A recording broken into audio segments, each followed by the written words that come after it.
کہ اللہ کی ذات سے فائدے اٹھانے کے دو راستے ہیں.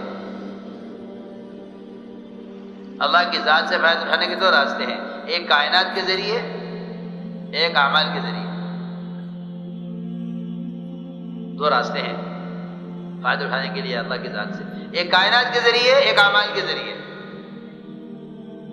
جو کائنات کے ذریعے فائدہ اٹھا رہے ہیں ان کو تو وقتی طور پر ملے گا دنیا میں، اور وہ بھی غیر یقینی ہے. اسباب کے راستے سے اللہ سے لینے والوں کو وقتی طور پر ملے گا اور غیر یقینی ہے، اور اعمال کے راستے سے لینے والوں کو بار بار ملے گا، یقینی ہے، اور دنیا میں ملے گا، آخرت میں ملے گا. یہ اللہ تعالیٰ کا دستور ہے، من کان یرید حرث الآخرۃ نزد بحرثہ ومن کان یرید حرث الدنیا نؤتیہ منہا وما له فی الآخرۃ من نصیب. کہ اللہ کا دستور یہ ہے کہ جو آخرت میں چاہیں گے آخرت والے اعمال کے ذریعے ان کو دنیا میں بھی دیں گے، آخرت میں بھی دیں گے، اور جو دنیا میں چاہیں گے اعمال کے بغیر ہم ان کو دنیا میں دیں گے، آخرت میں کوئی حصہ نہیں ہوگا. سمجھنا چاہیے، اس کو سمجھنا چاہیے بہت دھیان سے کہ دو راستے ہیں قدرت سے فائدہ اٹھانے کے، ایک احکام کے ذریعے، ایک اسباب کے ذریعے. اگر اسباب کے ذریعے فائدہ اٹھاتے ہیں اللہ تعالیٰ ان کو اسباب میں دے کر دنیا میں دے کر نمٹا دیں گے، اور ان کو اسباب میں دیں گے، اور غیر یقینی ہے. بھینس نے آج دودھ نہیں دیا، آج بھینس نے دودھ، سنو، آج بھینس نے دودھ نہیں دیا. کیوں کہ نہیں دیا؟ اللہ کا حکم. آج بھینس نے دودھ نہیں دیا، آج بھینس نے دودھ دے دیا ہے، اب اس وقت دودھ دے دیا ہے، اب دوبارہ دودھ نہیں ملے گا، اب شام کو ملے گا. سنو، یہ ہے اسباب. حضور اکرم صلی اللہ علیہ وسلم نے اپنے صحابہ کے یقین کو اس سے ہٹایا کہ نہیں، بھینس دودھ دینے کا ذریعہ ہو سکتی ہے، دودھ لینے کا ذریعہ نہیں ہو سکتی. میری بات ذرا توجہ چاہتی ہے، مجھے کہنا نہیں آتا. بھینس دودھ دینے کا ذریعہ ہو سکتی ہے، لیکن بھینس دودھ لینے کا ذریعہ نہیں ہے. اگر تمہارے نزدیک بھینس اللہ سے دودھ لینے کا ذریعہ ہے پھر تو کبھی ملے گا، کبھی نہیں ملے گا. جب ملے گا ایک وقت ملے گا، دوسرے وقت میں نہیں ملے گا. بھینس دودھ دے چکی ہے، کیوں دے گی؟ میں کچھ کہنا چاہتا ہوں. حضور اکرم صلی اللہ علیہ وسلم نے جو اندر کا باطل یقین کو توڑا ہے، اسے توڑ کر صحابہ کو جو ایمان سکھلایا تھا وہ یہ تھا کہ کائنات کی شکلیں اللہ کی قدرت کا مظہر ہو سکتی ہیں. اس لیے گوبر اور خور کے درمیان سے دودھ کو نکال کر صرف اللہ کا تعارف کرایا ہے کہ تم یہ کر کے دکھاؤ جو ہم کر رہے ہیں. یہ دودھ لینے کا ذریعہ نہیں ہے اللہ سے، یہ تو اللہ تعالیٰ کی قدرت کا تعارف ہے. یہ تو قدرت کا تعارف ہے. من بین فرث ودم لبنا خالصا سائغا للشاربین. یہ تو ہماری صناعی ہے. ہم نے یہ شکلیں بنائی ہیں صرف اس لیے تاکہ تم اس سے ہمیں پہچانو، بس. خدا کی قسم، پوری کائنات اور کائنات کی ساری شکلیں اور سارے ملائکہ اور جو کچھ بھی اللہ کا غیر ہے وہ صرف اللہ کے تعارف کے لیے ہے. جبریل بہت بڑے ہیں کہ ہاں ان کی بڑائی ہمارے تعارف کے لیے ہے کہ ہمارے بنائے ہوئے ہیں. ہر بنے ہوئے سے بنانے والے کو تصور کرنا ایمان ہے. بنے ہوئے کو تصور کرنا اللہ سے دوری کا سبب ہے. اللہ سے دوری کا سبب ہے. اللہ تعالیٰ ملائکہ کا بھی اختیار چھین لیتے ہیں بتانے کے لیے کہ ملائکہ کرنے والے نہیں، ہم کرنے والے. میں نے ایک بات عرض کی ہے کہ جو شکلیں ہیں کائنات کی یہ اللہ کے تعارف کے لیے ہیں، بس. اس سے زیادہ کوئی ان کی حیثیت نہیں ہے. اللہ سے لینے کا ذریعہ نہیں ہے یہ کائنات کی شکلیں کہ زمین سے غلہ اور بھینس سے دودھ اور عورت سے جو ہے دکان سے آمدنی اور زمین سے غلہ نہیں.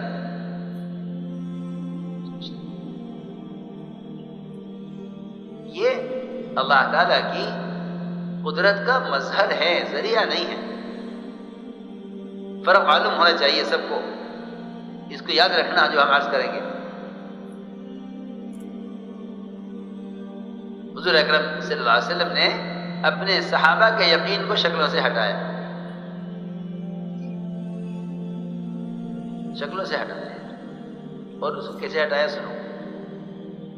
میں اس کی مثال عرض کرتا ہوں، 2 قصے سناؤں گا، اس سے معلوم ہو جائے گا کہ صحابہ کے یقین کو شکل سے کیسے ہٹایا.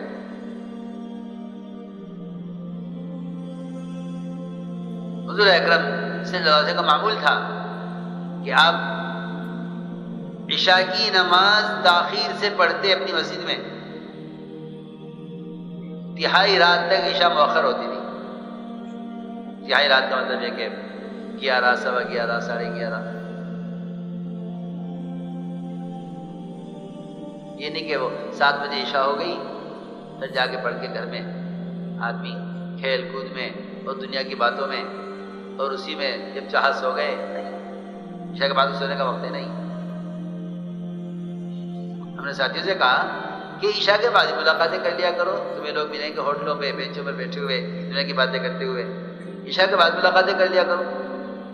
ایک ساتھ بیچارے بیٹھے تھے مشورے میں، وہ کہنے لگے میرے سے عشاء کے بعد تو سونے کا وقت ہے، ملاقاتوں کا وقت نہیں ہے. میں نے کہا نہیں، یہ سونے کا وقت نہیں ہے، یہ ملاقاتوں کا وقت سنت ہے. سونے کا وقت تمہارا ہوگا لیکن سنت یہ ہے، سنت یہ ہے کہ تہائی رات تک عشاء کی نماز مؤخر ہوتی. پھر حضور اکرم صلی اللہ علیہ وسلم عشاء کی نماز کے بعد انصار کے محلے میں جاتے ان سے ملاقات کی. یہ کاشتکار لوگ تھے، ہوتے تھے صبح کو اپنی زمینوں پر ہوتے تھے، رات کو دیر سے آتے تھے. آپ ان کے پاس جاتے عشاء کی نماز کے بعد اور آپ کھڑے کھڑے ان سے باتیں کرتے. روزانہ کا معاملہ آپ کا، روزانہ کا معاملہ، یہ نہیں کبھی کبھی ایسا ہو جائے، روزانہ کا معاملہ.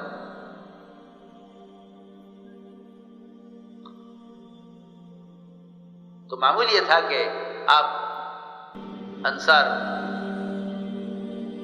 کے محلے میں جاتے، ادھر صحابہ بکریوں کے دودھ نکالتے اور صحابہ پی کر سو جاتے. آپ کے لیے پیالے میں ڈھک کر رکھ دیا کرتے تھے، آپ جب آئیں گے پی لیں گے. حضور اکرم صلی اللہ علیہ وسلم معمول کے مطابق انصار میں گئے. ادھر مقداد رضی اللہ تعالیٰ عنہ نے بکریوں کا دودھ نکالا، خود بھی پیا، صحابہ کو پلایا، آپ کا حصہ اٹھا کر رکھ دیا. حضرت مقداد رضی اللہ تعالیٰ عنہ بڑے بھاری بھرکم ڈیل ڈول کے آدمی تھے، تھوڑا سا دودھ ان کے لیے کافی نہ ہوا. جو رکھا ہوا تھا آپ کا حصہ، خیال آیا کہ اسے بھی پی لو. شیطان نے کہا ہاں پی لو، کیونکہ اللہ کے نبی تو انصار میں گئے ہوئے ہیں اور انصار آپ کے اکرام کیے بغیر آپ کو واپس کریں گے نہیں، یہ دودھ بھی تم پی لو.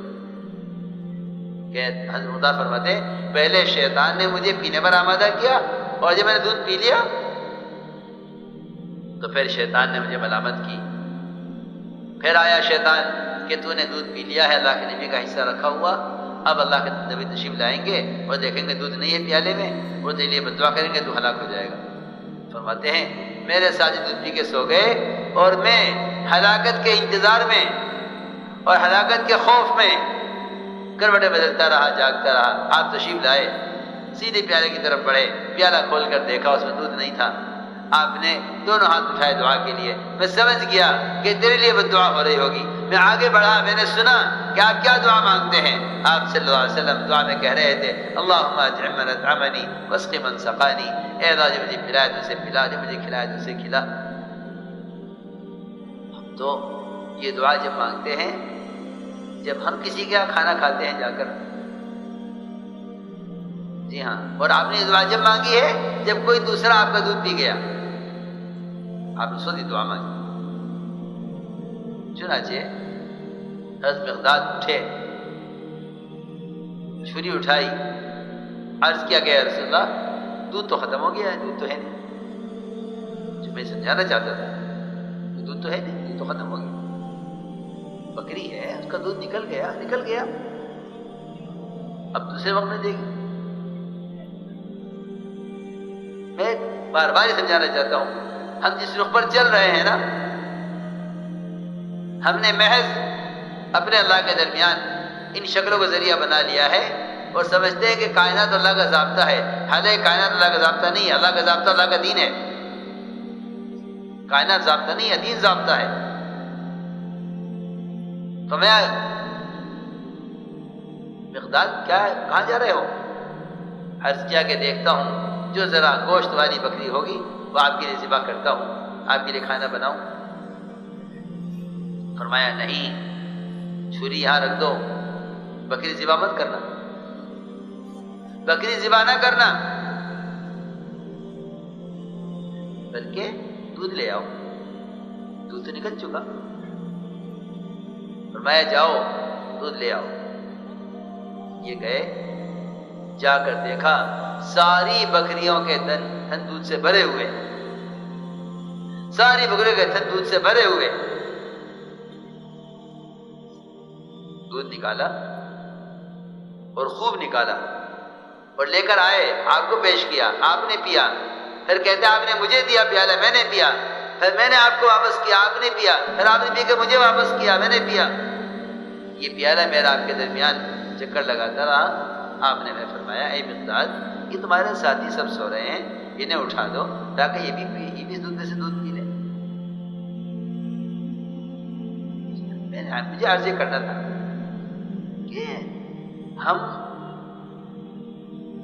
میں کیا کس طرح سمجھاؤں، ظاہری اسباب کو ہی اللہ کی قدرت و نظام سمجھ بیٹھے کہ اللہ کا نظام ہے۔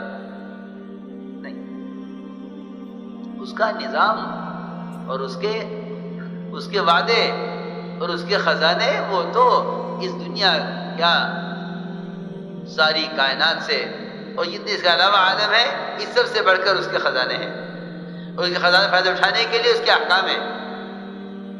اللہ کا عمل پیش کرو، پھر دیکھو تمہارے اسباب کی حیثیت کیا ہے۔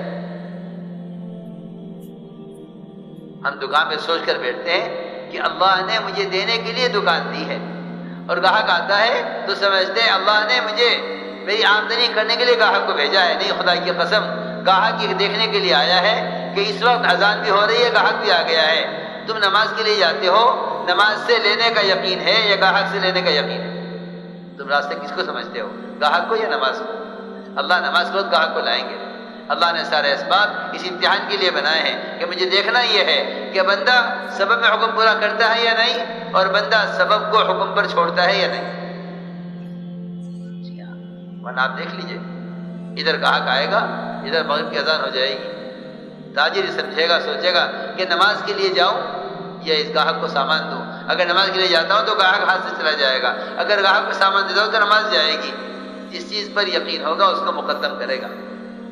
اگر یقین کائنات کی شکلوں پر ہے تو نماز کو چھوڑ کر گاہک سے کو مال دے گا، اور اگر یقین اعمال سے لینے کا ہے تو گاہک کوئی پرواہ نہیں کرے گا کہ نہیں، رزق اللہ دیتے ہیں، گاہک رزق کا ذریعہ نہیں ہے۔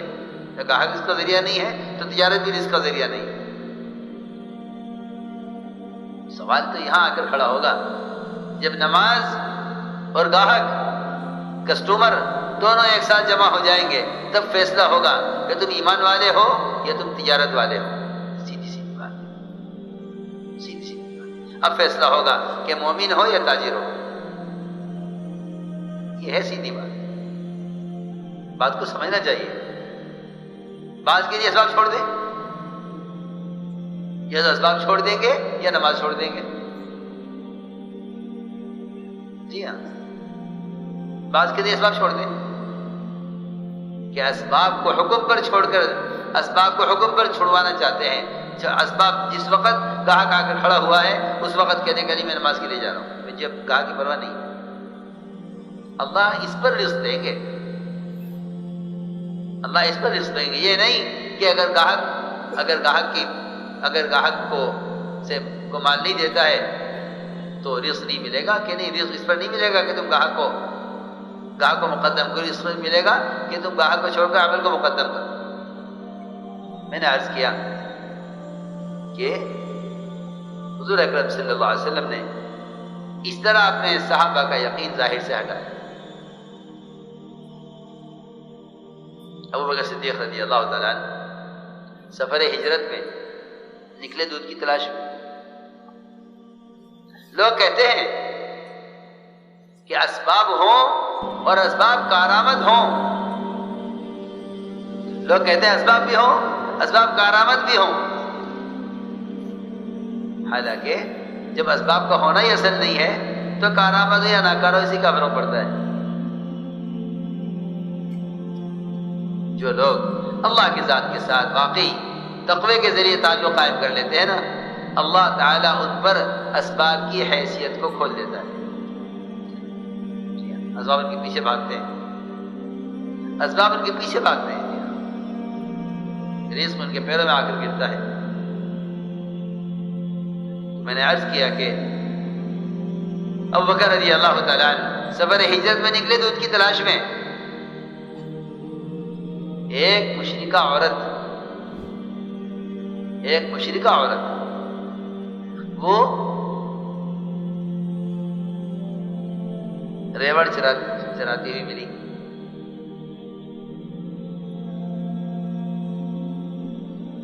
اس سے کہا کہ ہمیں دودھ چاہیے، دودھ چاہیے۔ اس نے کہا، مشرکہ عورت نے، میرے پورے ریوڑ میں سب چھوٹی بچیاں ہیں بکری ایک بھی بکری گیابن نہیں ہے، کسی نے آج تک دودھ نہیں دیا ہے، کوئی دودھ دینے کے قابل نہیں ہے، کوئی بکری گیابن نہیں ہے اب تک میرے ریوڑ میں، اس میں کوئی دودھ کے قابل نہیں۔ تو یہ نہیں جواب دیا کہ بھئی ٹھیک ہے، جب کوئی بکری دودھ دینے کا قابل نہیں ہے تو دودھ کیسے آ جائے گا؟ میری بات توجہ سننی پڑے گی۔ فرمایا دودھ تو اللہ دیں گے، تم بکری لاؤ۔ سمجھایا، دودھ تو اللہ دیں گے، تم بکری لاؤ۔ جو بات آپ نے سمجھائی صحابہ کو، وہ صحابی یہ بات مشرک عورت کو سمجھا رہے ہیں، ابوبکر رضی اللہ تعالیٰ مشرکہ کو سمجھا رہے ہیں کہ دودھ اللہ دیں گے، تم بکری لاؤ۔ مانتا نہیں ہے، میں کہہ رہی میرے ریوڑ میں کوئی بکری دودھ دینے کے قابل اب تک ہوئی نہیں، چھوٹے چھوٹے تھن، کہاں سے دودھ آئے گا؟ جب بکری گیابن نہیں ہوئی، کسی بکری نے بچہ نہیں دیا تو یہ دودھ کہاں سے دے دے گی؟ فرمایا نہیں، دودھ تو اللہ دیتے ہیں، تو بکری لا۔ اس نے جو حکم تھا پورا کر دیا۔ چلو یہ ہے کہ جا اپنے گھر سے بڑا برتن لا دودھ کا، جو بڑے سے بڑا برتن تمہارے گھر میں ہو وہ لے آؤ۔ مشرکہ عورت بڑا برتن لے کر آئی۔ ابوبکر رضی اللہ تعالی نے ایسی بکری کے تھنوں سے دودھ نکال کر پیالے کو بھرا جو دودھ دینے کے قابل نہیں ہوئی تھی۔ سمجھایا نا؟ میں ایمان کی تعلیم عرض کر رہا ہوں کہ ایمان کی تعلیم کیسے دی؟ ایمان کی تعلیم یہ تھے وہ اعمال جن اعمال کے ذریعے اللہ کے خزانے سے تعلق قائم ہو گیا تھا۔ اب بکری دودھ والی ہو یا بغیر دودھ والی ہو یا دودھ دے کے فارغ ہو چکی ہو، اس سے کوئی مطلب نہیں ہے، اللہ سے لینا ہے۔ میرے دوستوں عزیزوں، ایک تو اللہ رب العزت اپنی قدرتی ظاہر فرماتے ہیں، قدرتی ظاہر فرماتے ہیں کہ زمین سے غلہ دے دیں، اور ایک قدرت ظاہر فرماتے ہیں کہ اس مٹی کو ہی آٹا بنا دیں جس مٹی سے غلہ اگنا ہے۔ ابراہیم علیہ السلام کے لیے اس مٹی کی بوری کو آٹے میں تبدیل کیا جو مٹی گھر کی مرمت کے لیے لا کر رکھی گئی۔ یہ سمجھایا گیا کہ تو عمل مقدم کرو، کیونکہ قدرت وعدوں کے ساتھ ہے، وعدے حکموں کے ساتھ ہے، اسباب کے ساتھ قدرت بھی نہیں ہے، وعدے بھی نہیں۔ یہ ہے برکت۔